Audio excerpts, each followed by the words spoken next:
सीजेपीचं आंदोलन झालं, धर्मेंद्र प्रधानांनी राजीनामा दिला आणि त्यानंतर प्रल्हाद जोशी देशाचे नवे शिक्षण मंत्री झाले. पण मंडळी, मी तुम्हाला असं म्हटलं, या सगळ्या घडामोडी मागे भाजपमधलाच एक गट कारणीभूत आहे. तर चाट पडाल ना? सगळं सांगतो. भाजप देशातला नव्हे तर राज्यातला सगळ्यात मोठा पक्ष, पण सध्या याच पक्षात दोन गट पडले. ही गोष्ट आता अनेक अर्थांनी खरी ठरतीये. माध्यमं, राजकीय विश्लेषक, जाणकार याबद्दल भरभरून बोलतायत. एका बाजूला सीजेपी आंदोलन आणि धर्मेंद्र प्रधानांच्या राजीनाम्यामुळे देशात भाजप विरोधी ताकदींचं मनोबल वाढलंय, तर अशातच दुसऱ्या बाजूला भाजपमधली अंतर्गत गटबाजी सुद्धा चव्हाट्यावर येते. संसदेतील काही घडामोडींचा संदर्भ देत ठाकरे गटाचे खासदार संजय राऊत यांनी पंतप्रधान नरेंद्र मोदी यांना पदावरून हटवण्यासाठी भाजपमध्येच एका मोठ्या गटाकडून षडयंत्र रचलं जात आहे असा नुकताच दावा केलाय, ज्याची चर्चा सध्या सगळीकडे होताना दिसतेय. म्हणूनच आजच्या व्हिडिओमध्ये आपण हे समजून घेणार आहोत की सध्या भाजप विरुद्ध भाजप हा संघर्ष कसा काय पेटलाय आणि भाजपमध्ये पडलेले हे दोन गट नेमके कोणते आहेत, हा संघर्ष नेमक्या कोणत्या कारणांमुळे सुरू आहे, नेते, राजकीय विश्लेषक हा असा दावा का करतायत, सगळं जाणून घेऊयात या व्हिडिओच्या माध्यमातून. नमस्कार, मी प्रथमेश आणि तुम्हाला तर माहिती आहे आपला विषयच भारी. तर बघा मंडळी, भारतीय जनता पक्ष हा काय फक्त भारतातलाच नाही तर सध्या जगातला सगळ्यात मोठा राजकीय पक्ष म्हणून उदयास आलाय. 2014 आणि 2019च्या लोकसभा निवडणुकांमध्ये पूर्ण बहुमत मिळवून एनडीएचं नेतृत्व करत भाजपने केंद्रात निर्विवाद सत्ता स्थापन केली. या 10 वर्षांच्या कालावधीत पक्षाची आणि सरकारची संपूर्ण सूत्र प्रामुख्यानं पंतप्रधान नरेंद्र मोदी आणि केंद्रीय गृहमंत्री अमित शहा यांच्या हातात एकवटलेली दिसून आली. पण या मोदी शहा जोडीने पक्षाची निर्णय प्रक्रिया, तिकीट वाटपाचं धोरण आणि राजकीय विस्ताराची दिशा पूर्णपणे बदलून टाकली. याचाच परिणाम असा झाला की 2024च्या लोकसभा निवडणुकीत भाजपला अपेक्षित यश न मिळाल्यानं, पक्षाला बहुमताचा आकडा गाठण्यात अपयश आल्यानं आणि भाजपमधल्या अनेक नेत्यांची राजकीय महत्वाकांक्षा दिसून आल्यानं पक्षांतर्गत सुप्त अवस्थेत असलेला हा संघर्ष उघडपणे चव्हाट्यावर आलेला पाहण्यात येतोय. एकूणच राजकीय घडामोडी, बातम्या आणि विश्लेषणांचा सखोल अभ्यास केलास असं दिसतं की भाजपमध्ये प्रामुख्यानं दोन गट आहेत.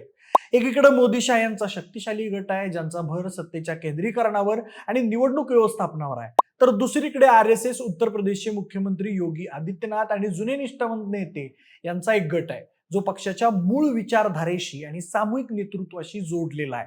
बरं, या व्यतिरिक्त राज्य पातळीवर, विशेषतः महाराष्ट्रामध्ये इतर पक्षांमधून आयात केलेले नेते आणि पक्षाचे मूळ निष्ठावान कार्यकर्ते असा एक वेगळाच संघर्ष उफाळून आलाय. मंडळी, 1980 मध्ये भारतीय जनता पक्षाची स्थापना झाल्यानंतर अटल बिहारी वाजपेयी आणि लालकृष्ण अडवाणी यांच्यासारख्या नेत्यांनी सामूहिक नेतृत्वाची आणि लोकशाहीची मूल्य रुजवली होती. मात्र 2014 नंतर अमित शहा यांनी पक्षाची धुरा सांभाळल्यापासून पक्षात एका कॉर्पोरेट स्ट्रक्चरचा उदय झालाय.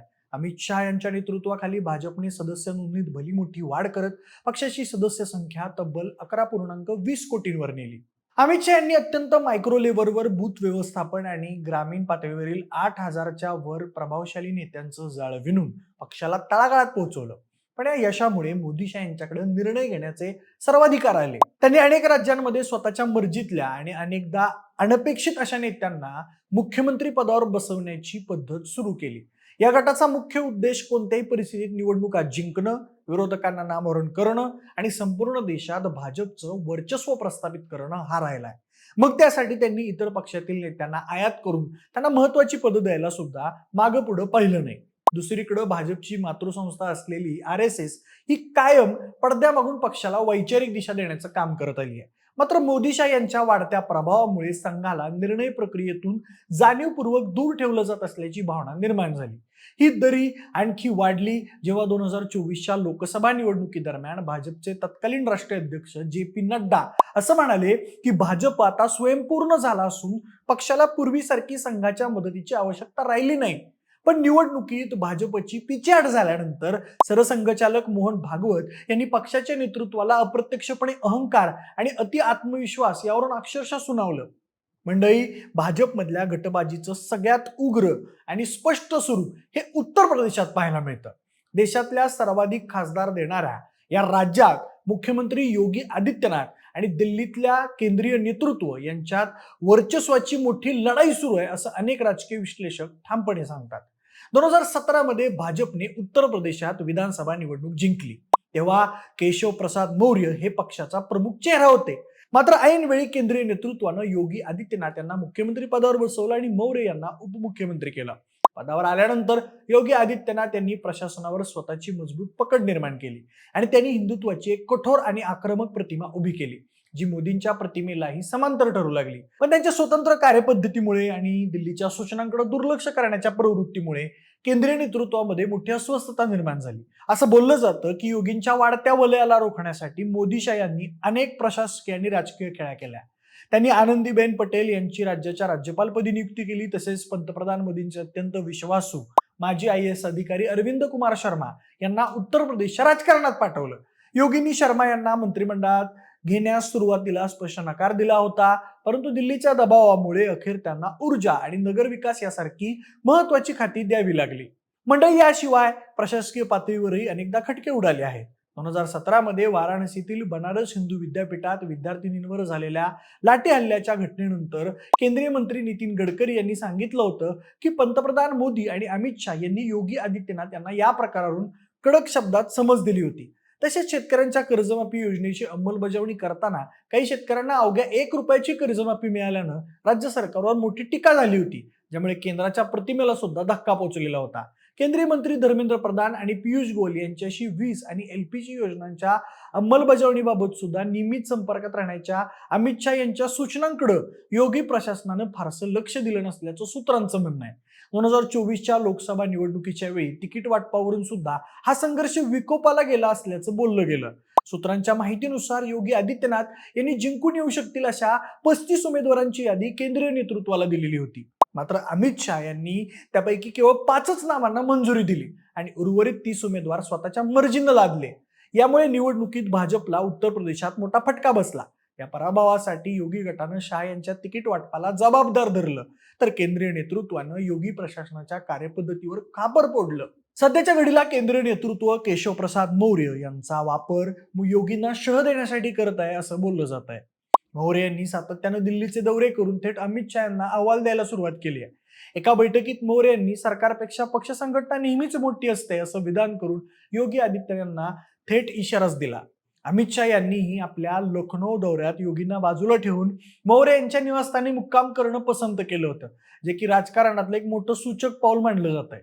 यानंतर भाजपच्या नव्या राष्ट्रीय अध्यक्षपदासाठी पंतप्रधान मोदी शाह आणि राष्ट्रीय स्वयंसेवक संघ यांच्यात सुमारे 1.5 वर्ष राजकीय ओढाताण चालली. संघाला एकाधिकारशाहीला लगाम घालणारा आणि RSSच्या वैचारिक अधिष्ठान असणारा नेता हवा होता, तर मोदी शहांना स्वतःच्या रणनीतीशी एकनिष्ठ असलेला नेता हवा होता. अखेर जानेवारी 2026 मध्ये बिहारचे 45 वर्षीय युवा नेते नितीन नवीन यांची भाजपचे 16वे अध्यक्ष म्हणून निवड झाली. पंतप्रधान मोदींनी त्यांना आधुनिक तंत्रज्ञानाचा वापर करणारा मिलेनियल लीडर असं म्हटलं.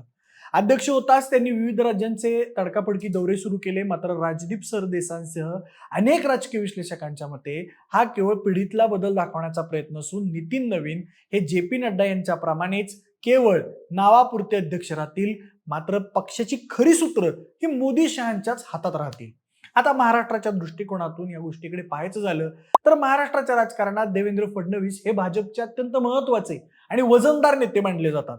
मात्र पक्षाच्या केंद्रीय नेतृत्वाकडून, विशेषतः मोदी शाह यांच्याकडून त्यांची पद्धतशीरपणे राजकीय कोंडी करून त्यांना पंतप्रधान पदाच्या शर्यतीतून बाहेर ठेवलं जात असल्याचे दावे वारंवार होत आहेत. 2022च्या सत्तानाट्यादरम्यान असं बोललं गेलं की मोदी शहांनी धक्कातंत्राचा वापर करून फडणवीस यांना अनपेक्षितपणे मुख्यमंत्री पदापासून दूर ठेवलं, जेणेकरून त्यांचं राष्ट्रीय पातळीवरील वजन प्रमाणाबाहेर वाढू नये.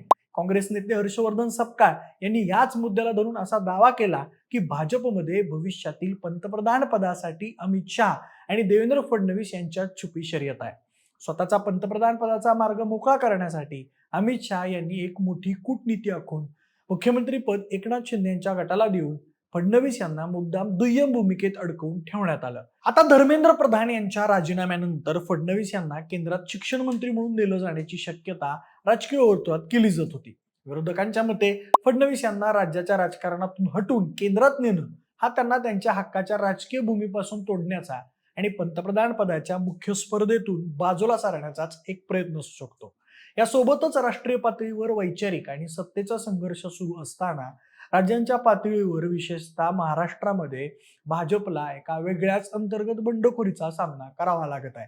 सत्तेसाठी इतर पक्षातील नेत्यांना आयात करण्याच्या मोदीशाह यांच्या धोरणाचा सगळ्यात मोठा फटका महाराष्ट्रातल्या भाजपला बसलाय. केंद्रीय गृहमंत्री अमित शहा यांनी नुकतंच महाराष्ट्रातील कार्यकर्त्यांना विरोधकांचे कार्यकर्ते फोडा आणि भाजपला जोडा असा 15 कलमी कार्यक्रम दिलेला होता. पण यामुळे मूळ भाजप कार्यकर्त्यांना मात्र मोठ्या प्रमाणावर नाराजी पसरली. दुसऱ्या बाजूला भाजपमधल्या गटबाजीचा फायदा घेत संजय राऊत यांनी संसदेतल्या घडामोडींचा संदर्भ देत नुकताच असा एक दावा केला की पंतप्रधान नरेंद्र मोदी यांना पदावरून हटवण्यासाठी भाजपमध्येच एका मोठ्या गटाकडून षडयंत्र रचलं जात आहे. राऊतांच्या आरोपानुसार मोदी सरकारनं आणलेलं महिला आरक्षण विधेयक हे प्रत्यक्षात महिलांच्या कल्याणासाठी नसून ते मतदारसंघांच्या पुनर्रचनेचा एक भाग आहे. या माध्यमातून लोकसभेच्या जागा 850 पर्यंत वाढवण्याचा आणि हिंदी भाषिक पट्ट्यातील राज्यांचं वर्चस्व संसदेवर प्रस्थापित करण्याचा डाव अमित शहा आखतायत असा दावा राऊत यांनी केला. बरं, यावरून मोदी आणि शहा यांच्यातही एक सुप्त सत्ता संघर्ष असून शहा यांचे मतदारसंघाच्या पुनर्रचनेचे विधेयक हाणून पाडण्यासाठी भाजपमधूनच काही नेत्यांचे काउंटर फोन येत असल्याचा गंभीर आरोप राऊतांनी केलाय. हे सगळं असतानाच नीट परीक्षेचा पेपर फुटल्यानं केंद्र सरकारवर मोठी नामुष्की ओढवली. कॉक्रोच जनता पार्टी आणि विद्यार्थ्यांच्या देशभरातील 36 दिवसांच्या प्रदीर्घ आंदोलनानंतर केंद्रीय शिक्षण मंत्री धर्मेंद्र प्रधान यांना अखेर राजीनामा द्यावा लागला. त्यांच्या जागी प्रल्हाद जोशी यांच्याकडे शिक्षण मंत्रालयाचा अतिरिक्त कार्यभार हा सोपवण्यात आला. प्रल्हाद जोशी हे सुद्धा मोदी शाह यांच्या मर्जीतलेच नेते असल्याचं बोललं जात आहे आणि हा निर्णय सुद्धा RSSला डावलून घेण्यात आला असं बोललं जात आहे. पण एकूणच मंडळी, भारतीय जनता पक्ष एकेकाळी कार्यकर्त्यांवर आणि स्वयंसेवकांवर आधारलेला एक शिस्तबद्ध पक्ष म्हणून मानला जायचा. मात्र मोदी शाह युगात केवळ निवडणूक जिंकण्याची क्षमता हाच एकमेव निकष राहिल्यानं पक्षात मोठ्या प्रमाणावर इतर विचारांच्या लोकांची गर्दी झाली. याचा थेट परिणाम म्हणून स्थानिक कार्यकर्त्यांमध्ये मोठी अलिप्तता आणि बंडखोरी निर्माण झालेली दिसून येते. एकूणच मंडळी, भाजपमध्ये गेले काही दिवस अंतर्गत धुसफूस सुरू असून पक्षात 2 प्रमुख गट पडले आहेत हा दावा अनेक जण करतायत. एका बाजूला पंतप्रधान नरेंद्र मोदी आणि अमित शहा यांचा शक्तिशाली गट आहे ज्यांचा भर निवडणूक व्यवस्थापन, सत्तेचं केंद्रीकरण आणि राजकीय विस्तारावर आहे.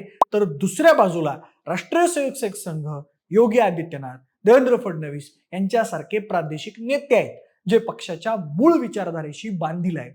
आणि या 2 मुख्य गटांमधील संघर्षाचे पडसाद राष्ट्रीय अध्यक्षपदाच्या निवडीत, तिकीट वाटपात आणि राज्यांच्या धोरणांमध्ये स्पष्टपणे दिसून येत आहेत.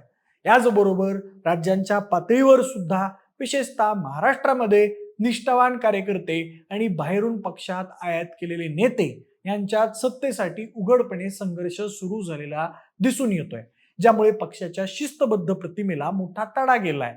सध्या नीट परीक्षा, E20 फ्युएल आणि यासारख्या अनेक मुद्द्यांवरून केंद्रीय नेतृत्वावरचा दबाव वाढलाय आणि त्यात जर भारतीय जनता पक्षाच्या केंद्रीय नेतृत्वानं या वाढत्या अंतर्गत अवस्थेची वेळीच दखल घेतली नाही, संघाच्या आणि प्रादेशिक नेत्यांच्या महत्वाकांक्षांचा सन्मान केला नाही, तर ही धुसफूस आगामी काळात पक्षाच्या मोठ्या राजकीय नुकसानीला कारणीभूत ठरू शकते. बाकी तुम्हाला काय वाटतं? भाजपमध्ये खरंच 2 गट पडलेत का? शिक्षण मंत्र्यांचा राजीनामा, प्रल्हाद जोशींची शिक्षण मंत्री पदावर निवड, हा सुद्धा याच संपूर्ण घटनाक्रमाचा भाग आहे का? तुमची मतं आम्हाला कमेंट बॉक्समध्ये नक्की सांगा. सोबतच आपल्या विशेष वरीच्या YouTube चॅनलला सबस्क्राईब करायला अजिबात विसरू नका. धन्यवाद.